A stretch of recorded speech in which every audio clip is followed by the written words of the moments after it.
Baghdad वालों, ऐ बाशिंदगाने Baghdad, अब लोगों के अंदर निफाक बढ़ गया है, बोलते ज्यादा हैं करते कम हैं। इसलिए और तुम लोग जो मजलिसों में आते हो ना, वो हंसने के लिए आते हो, रोने के लिए नहीं आते हो। आज जरा देखिए, हम लोग अप्लाई करें वैसे पाक की नसीहत, हम लोग मजलिसों में क्यों आते हैं आमतौर पे? अरे कुछ चलो एंजॉय भी तो कर लेंगे ना। मजलिसें रोने के लिए होती है, एंजॉय के लिए नहीं होती है। मजलिसों में बैठ करके तुम्हारे आंखों से आंसू बहने चाहिए। मजलिसों में बैठ करके तुम्हें अल्लाह रब्बुल इज्जत की याद अपने ज़हन और दिमाग के अंदर बसाना चाहिए, और एक तड़प पैदा होनी चाहिए, एक हौसला पैदा होना चाहिए। परवरदिगार, मैं गुनाहगार हूँ, खताकार हूँ, बोला हमारे गुनाहों को माफ फरमा दे। और हर मजलिस से एक वादा लेकर के उठना चाहिए कि आज से हमारी जिंदगी में एक नई तब्दीली आनी चाहिए, एक नया इनकलाब आना चाहिए। मजलिसें कायम करने का असल मकसद ये हुआ करता है। वैसे पाक फरमाते तुम मजलिसों में हंसने के लिए आते हो, रोने के लिए नहीं आते हो। जबकि उनकी मजलिसों का आलम यह था कि बताया जाता है कि हर आंखें अश्कबार हुआ करती थी। हर आंखें अश्कबार होने का क्या मतलब? यानी ज्यादातर लोग, कसीर तादाद में लोग अपनी आंखों से आंसू बहाया करते थे। कुछ लोग ऐसे भी आ जाते होंगे एंजॉय के लिए, उनको नसीहत करते हुए कहते हैं। और आज इन मशाइखे किराम के तवस्सुल से मैं आप लोगों से यह बात कहने की जसारत कर रहा हूं कि आप हजरात अगर मजलिस में आए तो कोशिश ये करें कि कुछ सीख करके जाएं और अपने दिलों में अल्लाह का खौफ और अल्लाह की खशियत पैदा करके जाएं। उसके बाद अपने बेटे को नसीहत करते हैं मौत के वक्त, मेरे बेटे अलैका बितक़वल्लाह, हर हाल में अल्लाह से डरना, हर हाल में। नारे तकबीर, नारे रिसालत, नारे रिसालत।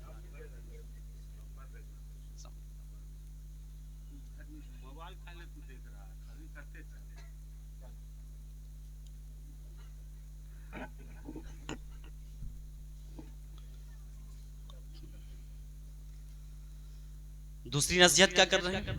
अलैका बितक़वल्लाह, अल्लाह से डर हर हाल में।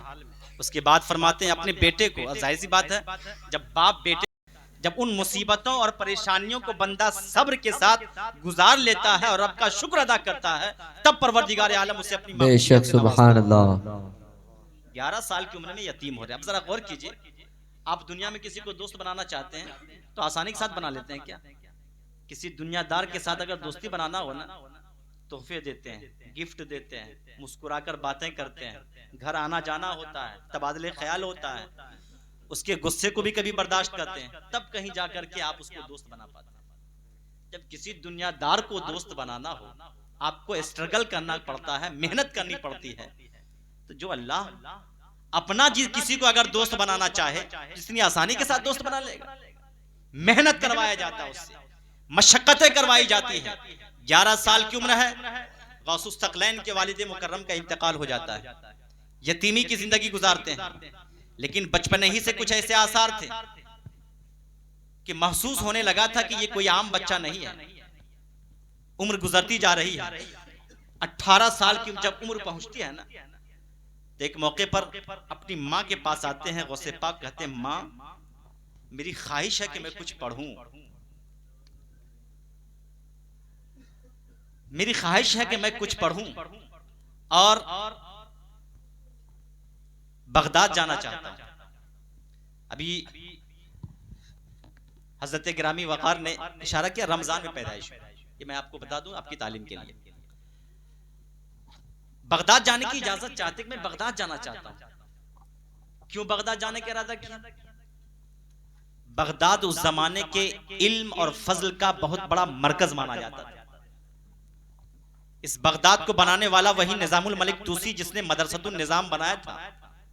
आज जो मदरसा निजामिया चलता है ना, दरसे निजामिया हम लोग कहते हैं ना, ये किसके नाम से है? वही निजामुल मलिक तूसी है जो सल्जुकी सल्तनत का बादशाह था। बगदाद जाने का इरादा करते हैं। उस वक्त उम्र 18 साल की, माँ की आंखों में आंसू आ जाते हैं। शेख फरमाते माँ क्या आप मेरी जुदाई बर्दाश्त नहीं कर पाएंगी? माँ प्यारी सी कहती है नहीं मेरे बेटे, बात ये नहीं है, मामला यह है कि जब तुम बगदाद से वापस लौट करके आओगे, उस वक्त मैं इस दुनिया से चल बसी रहूंगी। मैं नहीं बचूंगी। जाहिर सी बात है कि माँ भी इस कदर वली अल्लाह, इस कदर अल्लाह की वलिया जानती थी कि मुझे मौत कब आनी, मुझे कब जाना इस दुनिया से। करी मेरे बेटे जब तुम आओगे वापस यहाँ गिलान की सरजमीन पर, मैं इस दुनिया से जा बसी होंगी। फिर भी तसल्ली देते और माँ बड़े लबो लहजे के साथ इत्मीनान और सुकून के साथ शेख को रवाना करते हैं।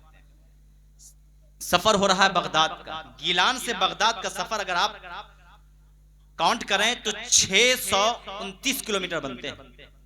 629 किलोमीटर का सफर करना कितना डिफिकल्ट होता है। आज हम और आप तो ट्रेनों से सफर करते हैं ना, फ्लाइट से सफर करते हैं, कोई बड़ी बात नहीं। उस जमाने में ना ट्रेन ना फ्लाइट। मेहनत कर रहे हैं किस काम के लिए? इल्म हासिल करने के लिए। मेहनत कर रहे हैं किस काम के लिए? सफर कर रहे हैं किस काम के लिए? कुरान और सुन्नत की तालीम पाने के लिए।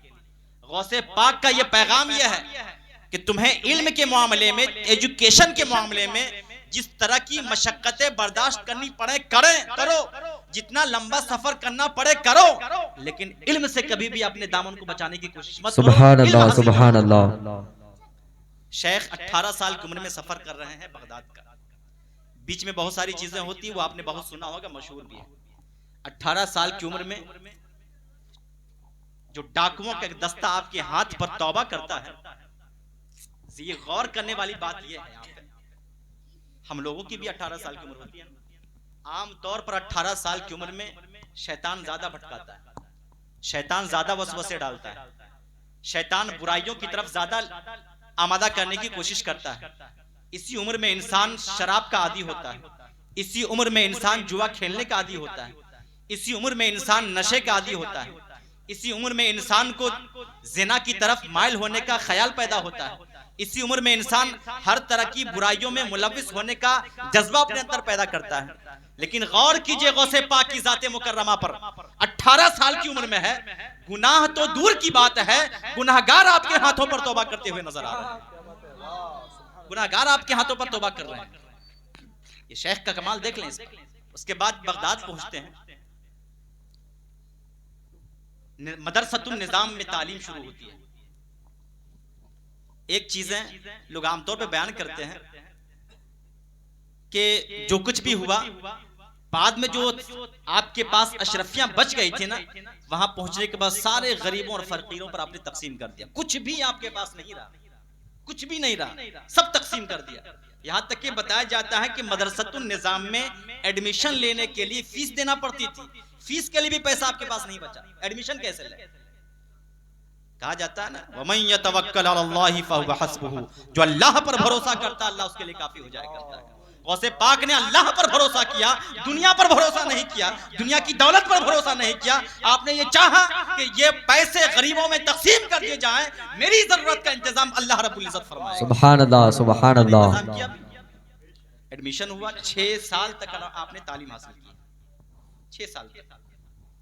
26 साल की उम्र होती है, तालीम से फरागत होती है, आपके शेख से मुलाकात होती है। इसी बीच शेख का नाम है अबू सईद मुखर्रमी, कुछ लोग मखजूमी कहते हैं, यह असल में मुखर्रिम है। मुखर्रिम एक इलाके का नाम है, उसी की निस्बत मुखर्रमी है। शेख अबू सईद मुखर्रमी से मुलाकात होती है और 46 साल की उम्र तक अपने शेख की बारगाह में रहते हैं, अपने मुर्शिद की बारगाह में रहते हैं, तरबियत पा रहे हैं, जिद्दोजहद कर रहे हैं। मकसद क्या? दुनिया कमाना।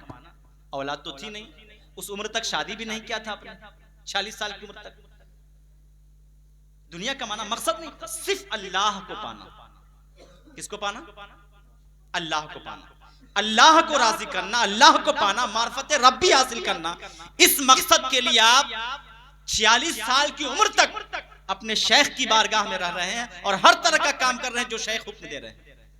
यहां से मालूम यह हुआ कि अगर शेख सैयदना अब्दुल कादिर जिलानी से अकीदत है ना, मोहब्बत है ना, तो आपसे ये नहीं कहा जा रहा है कि तुम 46 साल तक जो अल्लाह को पाने के लिए जिद्दोजहद करते रहो, पूरा टाइम लगा दो। आपसे सिर्फ ये कहा जा रहा है कि 24 घंटे में सिर्फ 20 मिनट अपने रब के लिए निकालो, सिर्फ 20 मिनट। 5 वक्त की नमाज पढ़ते हैं, कितना टाइम लगता है इसमें?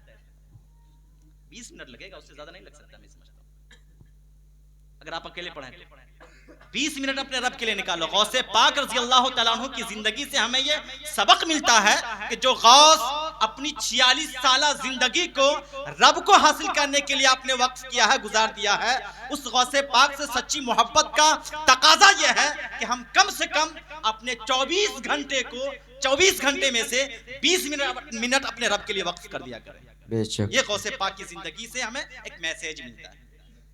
उसके बाद जरा देखें, जब ये उम्र को पहुंच जाते हैं ना, एक मौके पर आपके मुर्शिद आते हैं, जबान से कुछ चबा रहे हैं और एक एक लुकमा अपने उस मुरीद सादिक के हलक के अंदर डाले जा रहे हैं। सैयदना शेख अब्दुल कादिर जिलानी कहते हैं कि जो ही एक लुकमा खत्म होता ना, ऐसा लगता कि मेरे दर्जात बढ़ते चले जा रहे हैं। जितने लुकमे मेरे जबान के अंदर डाले गए, मेरा दर्जा, मेरा मर्तबा बढ़ता चला गया।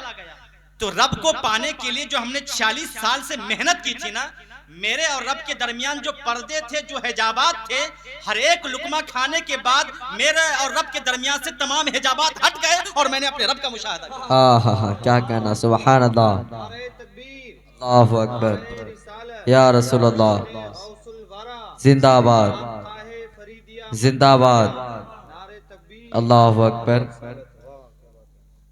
रब ने तब दोस्त बना लिया। कितनी मेहनत की आपने, 46 साल मेहनत कर रहे हैं, तब अल्लाह किसी को दोस्त बना रहा है। और हम 40 साल मेहनत कर, हमें ताकीद नहीं की गई कि तुम 40 साल मेहनत करो।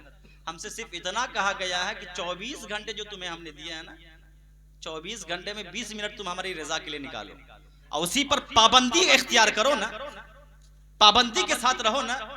हम तुम्हें दोस्त ना बनाए, कम से कम अपना मुकर्रब तो बना लेंगे, मुकर्रब तो बना लेंगे, रब के करीब तो हो जाएंगे। और जब रब के करीब हो जाएंगे तो रब हमारी हर पुकार को जरूर अपनी बारगाह में कबूल फरमाएगा। तो मेरे भाइयों, खिलाफत से नवाजा जाता है, आपके दर्जात बुलंद होते हैं। उसके बाद शेख ने फरमाया, अब्दुल कादिर, मैंने बगदाद में एक मदरसा कायम किया जिसका नाम है मदरसतुल इज़, अरबी नाम है। इस मदरसे में तुम तालीम दो। अब तालीम पर लग गए। शेख ने जो कहा कर रहे हैं, तालीम दे रहे हैं, कुरान पढ़ा रहे हैं, हदीस पढ़ा रहे हैं। जैसे आजकल उलमा पढ़ाते हैं ना, ऐसे शेख अब्दुल कादिर जिलानी मदरसे में ड्यूटी लग जाती है, मदरसे में पढ़ाओ, बच्चों को पढ़ा रहे हैं।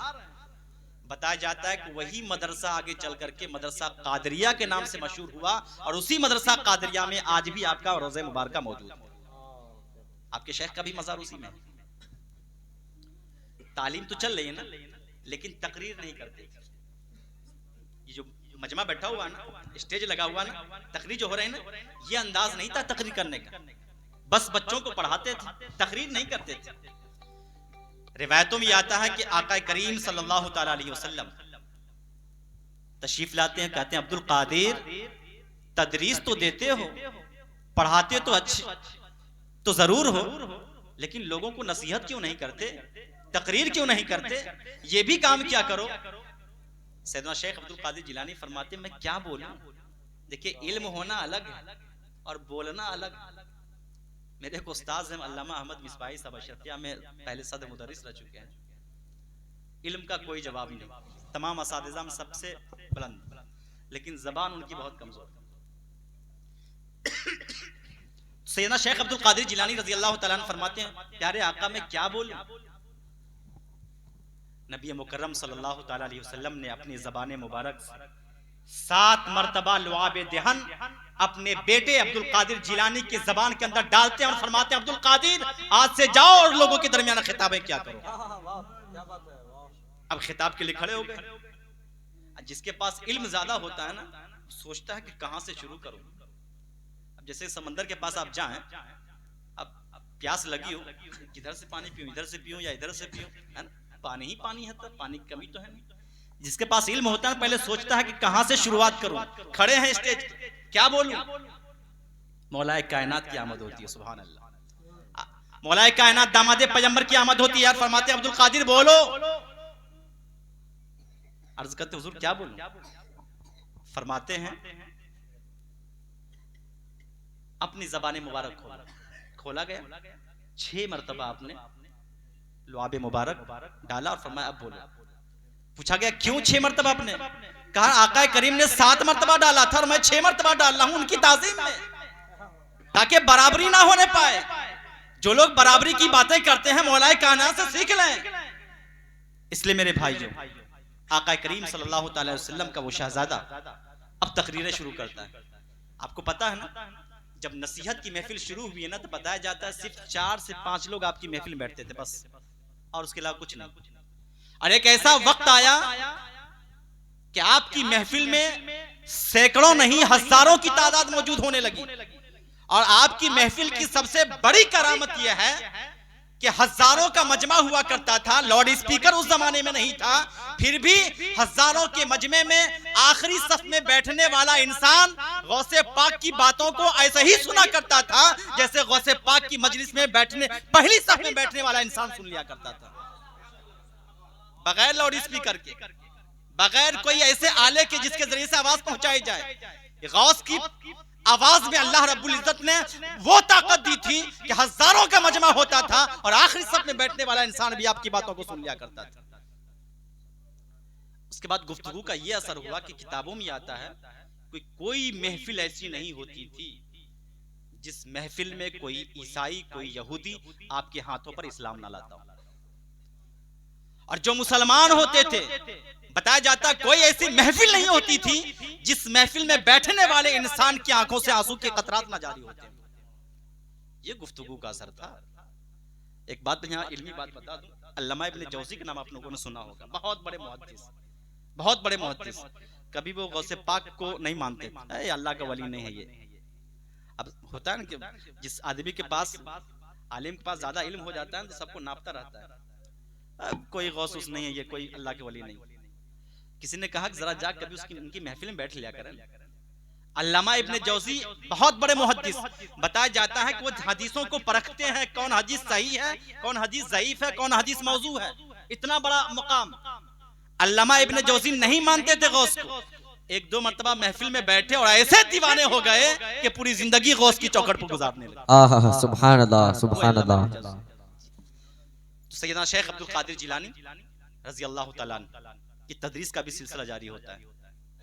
52 साल की उम्र हो जाती है, बहुत अब शॉर्ट कर रहा हूं मैं अपनी गुफ्तगू को। 52 साल की उम्र हो जाती तब शादी कर रहे, 52 इयर्स। और इसी उम्र में आपकी औलाद भी हुई। पता ये चला मकसद उनका जो पहला था रब की रजा, रब को हासिल करना, रब को पाना, रब पा लिया ना। अब जो कुछ उन्होंने सीखा है ये सिलसिला बस सिलसिला, नस्ल दर नस्ल, जनरेशन बाय जनरेशन आगे बढ़ती रहे। तब आपने जो है सोचा कि अब शादी भी की जाए, औलाद का एक सिलसिला भी हो। रिवायतों में आता है 40 औलाद हुई आपकी अल्हम्दुलिल्लाह। और फिर ये सिलसिला बहुत दराज तक फैला, आपकी औलाद हिंदुस्तान भी आई। सैयदना शेख अब्दुल कादिर जिलानी रज़ी अल्लाह तआला अन्हु, आपने अपनी जिंदगी में ये सारी जिंदगी जो मैं आपको बता रहा हूं ना, ये 60 साल तक की जिंदगी में आपने ये सब कुछ किया और 91 साल की उम्र में वफात हो जाती है। हम सब समझते हैं कि बस बाबा थे, झाड़ फूक करते हों, जैसे आमतौर पे कॉन्सेप्ट हमारे जहन में। एक पर एक जबरदस्त किताबें आपने लिखी है। इसलिए मैं अक्सर अपने दोस्तों से कहा करता हूं कि गौसे पाक को अगर समझना हो ना तो उनकी किताबों को पढ़ो। अल फतहुर रब्बानी, फुतहुल गैब, ये उनकी किताबें पढ़ो तो समझ में आएगा। तो 60 साल की उम्र तक आपकी मेहनत और मुशक्कत जारी है, कंटिन्यू जारी है। इस बीच में कुछ ऐसी हरकतें हुई, कुछ ऐसी चीजें आई ना कि आपको सुन करके बड़ी हैरत होगी। आमतौर पे हम लोग करामतों को सुनते हैं तो बड़ी हैरत का इजहार करते हैं। यहाँ पर एक चीज मैं आपसे के सामने शेयर कर दूं, करामत है क्या, मतलब क्या है इसका। हम समझते हैं कि कोई आदत के खिलाफ, नेचर के खिलाफ किसी से कोई काम हो जाए तो वो करामत। करामत का 3 डिफिनेशन बयान किया गया, 3 किस्में हैं, 3 पार्ट्स हैं करामत के। पहला है करामत अकबर, सबसे बड़ी करामत। इसको बहुत ध्यान से सुनिएगा। हम लोग किस करामत को फॉलो करते हैं और देखते हैं, तवज्जो देते हैं। सबसे बड़ी करामत है करामत अकबर, सबसे बड़ी करामत। वो क्या है? इस्तिकामत अला दीन, दीन पर मजबूती के साथ डटे रहना। इस्तिकामत, कोई भी काम कर रहे हैं, कोई भी अमल कर रहे हैं, किसी तरह का काम कर रहे हैं, उस पर जमे रहें, कंटिन्यू करें, नागा ना करें, इसको इस्तिकामत कहा जाता है। इसलिए सूफिया के यहाँ एक जुमला बोला जाता है, अल इस्तिकामतो फौकल करामा। इस्तिकामत करामत से भी ऊपर का दर्जा रखता है। ये करामत तो बहुत नीचे की चीज है। सैयदना शेख अब्दुल कादिर जिलानी की जिंदगी में देखें कि इस्तिकामत आपकी जिंदगी में हर मोड़ पर पाई जाती है। कहीं भी आपने इस्तिकामत को ठुकराने की कोशिश नहीं की, जो कर रहे हैं कंटिन्यू कर रहे हैं। ये करामत अकबर है। और दूसरी है करामत कबीर। करामत कबीर क्या है? आप कुछ बोल रहे हैं, किसी को नसीहत कर रहे हैं ना, आपकी बातों का उस बंदे के ऊपर अगर असर पड़ रहा है ना, और उसकी आंखों से आंसू जारी हो गए, उसके दिल के अंदर जज्बा पैदा हो गया कि हमें ये काम करना चाहिए, हमें इनकी नसीहतों पर अमल करना चाहिए ना, तो आपकी ज़बान, आप गोया कि आपके इस फेल के जरिए से, आपके इस किरदार के जरिए से, आपकी इस नसीहत के जरिए से एक करामत का सुदूर हो गया, जिसे करामत कबीर कहा जाता है। करामत कबीर कहा जाता है। करामत अकबर कंटिन्यू करते रहना। करामत कबीर आपकी गुफ्तगू में असर का होना, आपकी गुफ्तगू में तासीर हो, ये करामत कबीर है। और तीसरा है करामत सगीर, छोटी करामत। ये छोटी करामत क्या है? उसी वही करामत है जिसको हम लोग ज्यादा हाईलाइट करते हैं। कहीं जो है ट्रेन चलने रही थी, पीर साहब सवार हुए, ट्रेन चलने लगी, ये भी करामत है। लेकिन ये सब छोटी करामत है। दरिया पार हो जाना छोटी करामत है। सबसे बड़ी करामत दो है। करामत अकबर किसी चीज पर डटे रहना, जमे रहना। अगर खानकाह का जो खानकाही मिशन है उस पर हम डटे रहेंगे, हमारे दीन का जो मिशन है हम उस पर डटे रहेंगे, हमारे आबा व अजदाद ने जो हमें वरासत में दिया है हम उस पर डटे रहेंगे, किसी से कोई समझौता नहीं करेंगे। ये मिशन हमारे जहन में रहे कि लाख फतवा दिया करे कोई, हम न छोड़ेंगे यार के दर को। ये हमारे जहन में होना चाहिए। लाख तूफान आए, लाख मुसीबतें आए, लाख परेशानियां आए, हम अपने दीन पर और अपने बाप दादाओं के वर्षा पर सख्ती के साथ अमल करेंगे। इसको कहते हैं इस्तिकामत, इसको कहते हैं इस्तिकामत। ये है करामत अकबर, सबसे बड़ी करामत।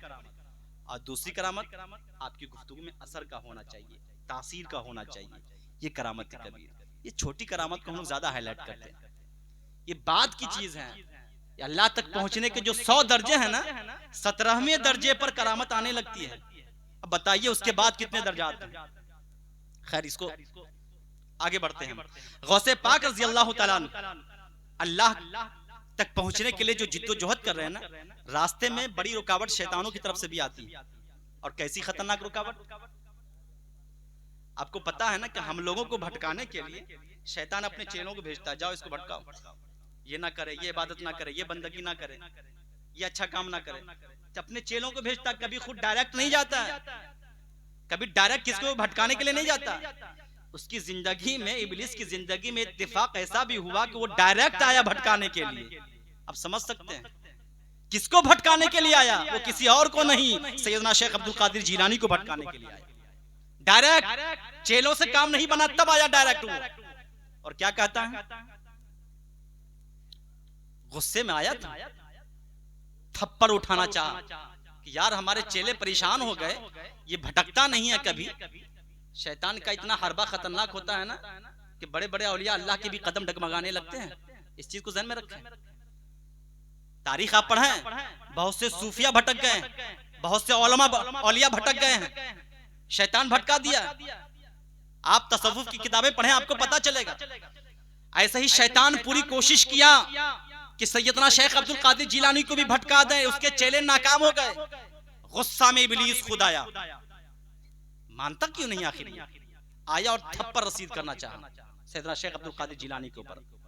तारीख में आता है, रिवायतों में आता है, जो ही इब्लीस ने थप्पड़ उठाया था, अल्लाह के फरिश्ते हाजिर होते हैं और ऐसा वार करते हैं कि इब्लीस जमीन के अंदर धंसना शुरू कर देता है। कहा ना किसी ने कि वो शम्मा क्या बुझे जिसे रोशन खुदा करे, वो शम्मा क्या बुझे जिसे रोशन खुदा करे। जिस अब्दुल कादिर को की हिफाजत की जिम्मेदारी अल्लाह ने ले ली हो, जिसकी हिफाजत खुद अल्लाह रब्बुल इज्जत कर रहा हो, दुनिया की कोई ताकत उसे ज़ेर नहीं कर सकती।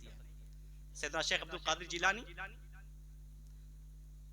को नाकाम करने के लिए बड़ी जिद्दोजहद की, लेकिन शैतान खुद नाकाम हो गया। अब आकर के कैसे भटकाता देखें।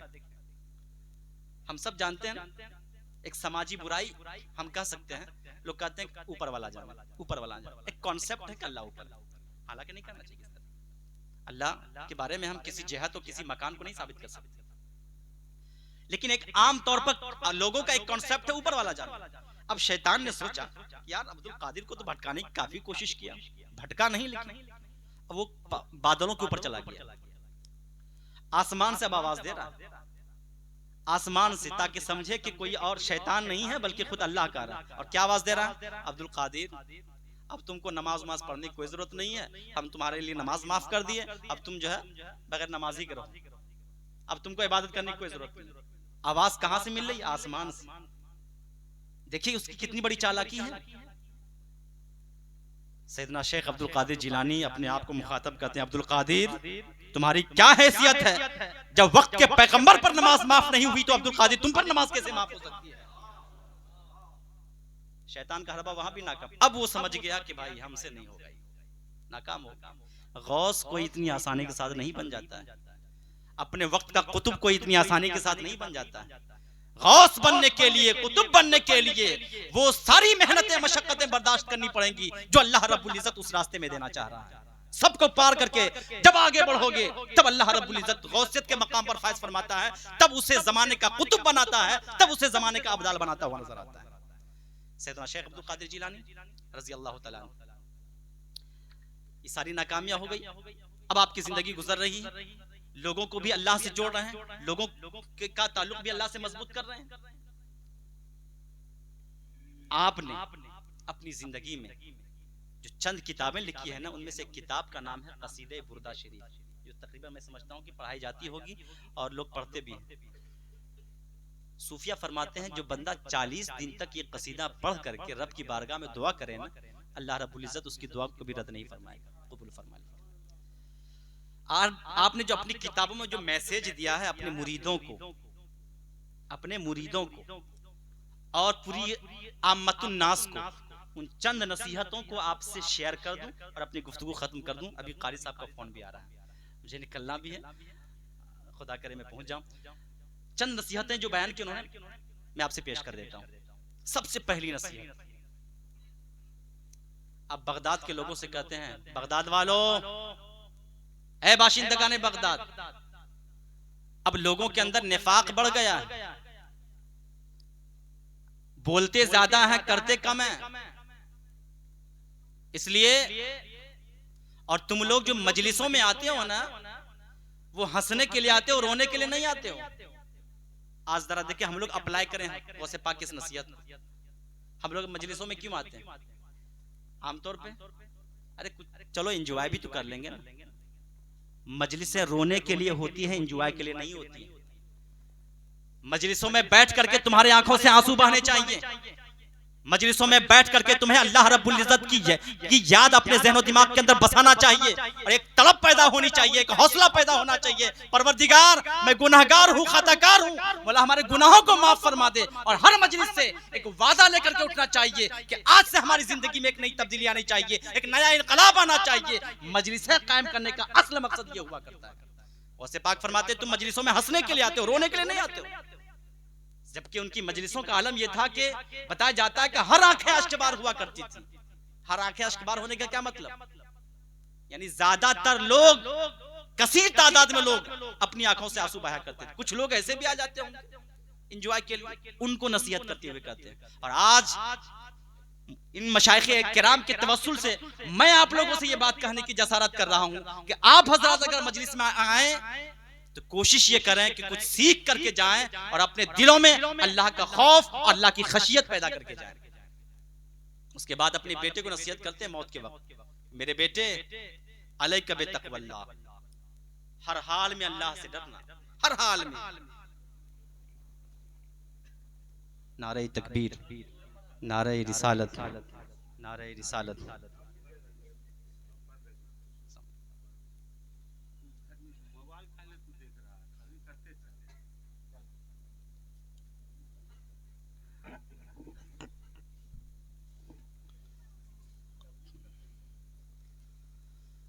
दूसरी नसीहत क्या कर रहे हैं, अलैका बितक़वल्लाह, अल्लाह से डर हर हाल में।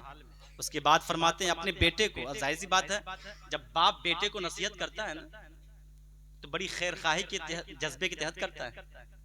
हो सकता है कि किसी को गलत नसीहत कर दे, गलत बातें बता दे, लेकिन बाप अपने बेटे के हवाले से हमेशा अच्छे जज्बात रखता है। आखिरी उम्र है, नसीहत करें बेटे हर हाल में अल्लाह से डरना, और सुन लो अल्लाह के अलावा किसी पर कभी एतमाद ना करना। क्या मतलब इसका? भरोसा करना है तो अल्लाह पर भरोसा किया करो। वमन यतवक्कल अलल्लाहि फहुव हस्बुहु, जो अल्लाह पर भरोसा करता है अल्लाह उसके लिए काफी हो जाएगा। सुभान अल्लाह, अल्लाह उसके लिए काफी हो जाया करता है। भरोसा, यकीन, तवक्कुल अल्लाह की जात पर होना चाहिए। ये पैगाम, ये संदेश दिया था गौसे पाक ने मौत के वक्त अपने बेटे को। वो बेटे गालिबन सैयदना शेख अब्दुल वहाब रज़ी अल्लाह तआला अन्हु। उसके बाद तीसरी नसीहत करते हैं, वो कहते हैं लोगों ये दुनिया बाजार खाना है। बाजार आप लोग जाते होंगे ना, मार्केट की खूबी क्या होती है, रात हुई क्लोज, सारी दुकानें बंद, फिर सब लोग अपने अपने घरों को चले जाते हैं। शेख फरमा रहे हैं लोगों तुम इस दुनिया में एक बाजार की तरह हो, बाजार की तरह। इस बाजार में इंसान हमेशा नहीं रहता, रात आई बाजार वाले चले जाते हैं। इसलिए इस बाजारे दुनिया में जितनी अच्छी खरीदारी चाहते हो कर लो, ताकि आखिरत में जब बाजार लगे तो तुम्हें वहां आखिरत में इस दुनिया के बाजार का फायदा पहुंचता हुआ नजर। सुभान अल्लाह, सुभान अल्लाह। दो बाजार हैं, अल्लाह ने एक दुनिया में एक बाजार बना रखा है हम लोगों की शक्ल में जो हम देख रहे हैं, एक आखिरत में बाजार सजेगा। गौस फरमाते हैं कि जो इस बाजार में अच्छी खरीदारी करेगा उसको उतना ही अच्छा अज्र और अच्छा ही सवाब उसे कल बाजार आखिरत में मिलता हुआ नजर आएगा। इसी की तर्जुमानी नबी पाक ने फरमाई, अद-दुनिया सिजनुल मोमिन, दुनिया मोमिन के लिए कैद खाना है। जरा देखिए गौसे पाक की कितनी बेहतरीन नसीहत है। काश हम लोग इस दुनिया में एक कैदी की तरह जिंदगी गुजारते और इस दुनिया में ऐसी खरीदारी करते कि जो खरीदारी हमें कयामत के दिन फायदा पहुंचाती नजर आती। इसलिए मैंने कहा ना, वो खरीदारी आपको क्या करनी है, 24 घंटे में आपको कितना टाइम दिया गया अपने आराम के लिए, अपना कारोबार के लिए, दुनियावी बाजार को फायदा पहुंचाने के लिए। लेकिन आखिरत को के बाजार को फायदा पहुंचाने के लिए आपको ज्यादा मेहनत नहीं करनी, सिर्फ 20 मिनट मेहनत करनी। काश हम में से हर शख्स के अंदर यह हौसला पैदा हो जाए कि वो 20 मिनट अपने रब की रजा के लिए लगा दिया करे। हम उम्मीद करते हैं कि गौसे पाक की इस महफिल में बैठने वाला हर इंसान अपने दिल के अंदर ये जज्बा पैदा करे कि हमें अपनी रब की रजा के लिए 24 घंटे में पूरा वक्त ना निकाल सके तो कम से कम 20 मिनट जरूर निकालेंगे। यहाँ पर एक बात मैं कह दूं, रब ने ज़कात का हुक्म दिया है ना, 2.5% पे ज़कात, और साल में एक मरतबा निकालना होता है। 2.5% आपने निकाल दिया, रब के यहाँ पकड़ नहीं होगी। 100 में 2.5 रुपया। ये मत समझें माल की ज़कात निकाल दिया खल्लास, अब पकड़ नहीं होगी। या अल्लाह ने जिंदगी की शक्ल में जो अमानत हमारे पास दी है ना, ये वक्त, ये टाइम टेबल, इसकी भी ज़कात निकालना है। टाइम की भी ज़कात है, और टाइम की ज़कात क्या है, वक्त की ज़कात क्या है, दिन भर में 5 वक्त की नमाज पढ़ना, ये वक्त की ज़कात। अगर आप माल की ज़कात निकाल करके रब के अजाब से महफूज हो रहे हैं तो यकीन जानिए उस अजाब से तो बच जाएंगे, लेकिन टाइम की ज़कात अगर आपने नहीं निकाली है तो कल क़यामत के दिन आपकी पकड़ हो सकती है। इसलिए गौसे पाक की नसीहत याद रखें कि टाइम की भी ज़कात हम सबको निकालनी है और अपने माल की भी ज़कात निकालनी है मेरे भाइयों। उसके बाद गौसे पाक रज़ी अल्लाह तआला अन्हु खिदमत खल्क के हवाले से एक बड़ी प्यारी नसीहत करते हैं, जिसके बाद दूसरी पॉइंट बयान करके मैं अपनी गुफ्तगू खत्म कर दूंगा। गौसे पाक क्या कहते हैं, लोगों नसीहत देखिए गौस की है, गौस की महफिल में आए हैं तो इस नसीहत को याद करके जाइएगा। फरमाते हैं लोगों कयामत का दिन होगा, हश्र का मैदान होगा, लोग भूखे उठाए जाएंगे, कुछ प्यासे होंगे, कुछ परेशान होंगे, नंगे होंगे, मफलूकुल हाल होंगे, लेकिन याद रखो कल कयामत के दिन उसी भूखे को खाना खिलाया जाएगा जिसने दुनिया में किसी भूखे को खिलाया होगा। उसी प्यासे को पानी पिलाया जाएगा जिसने दुनिया में किसी प्यासे को पानी पिलाया होगा। उसी की परेशानी दूर की जाएगी जिसने दुनिया में किसी की परेशानी दूर किया होगा। इसलिए जहां तक तुमसे हो सके अल्लाह के बंदों का ख्याल रखना और अल्लाह के बंदों के लिए नफा रसानी का काम क्या करना। इसी की तर्जुमानी पैगंबर इस्लाम ने यूं फरमाई है, खैरुन्नास मैं यनफउन्नास, तमाम लोगों में सबसे बेहतरीन इंसान वो है जो अपनी जात से लोगों को ज्यादा से ज्यादा फायदा। सुभान अल्लाह, सुभान अल्लाह। इसलिए मेरे भाइयों, गौस की इस नसीहत को याद रखें। और आखिरी उनकी घरेलू जिंदगी बता दूं और अपनी गुफ्तगू को खत्म कर दूं। घरेलू जिंदगी क्या है? गौसे पाक एक मौके पर बीमार पड़ जाते हैं। घर के अंदर की बात है जो किताबों के अंदर मौजूद है। बीमार पड़ जाते हैं। गौसे पाक की अहलिया बीमार पड़ जाती है। उनकी अहलिया का काम क्या होता है? वाइफ का खाना पकाना, कपड़े साफ करना, सारा कुछ करना आमतौर पे। हालांकि ये शरीयत की तरफ से ड्यूटी उनकी नहीं लगाएगी, लेकिन ये काम करती है। गौसे पाक की अहलिया बीमार पड़ती है ना, किताबों में आता है खुद गौसे पाक रज़ी अल्लाह तआला अन्हु अपने हाथों से चक्की में आटा पीसते हैं।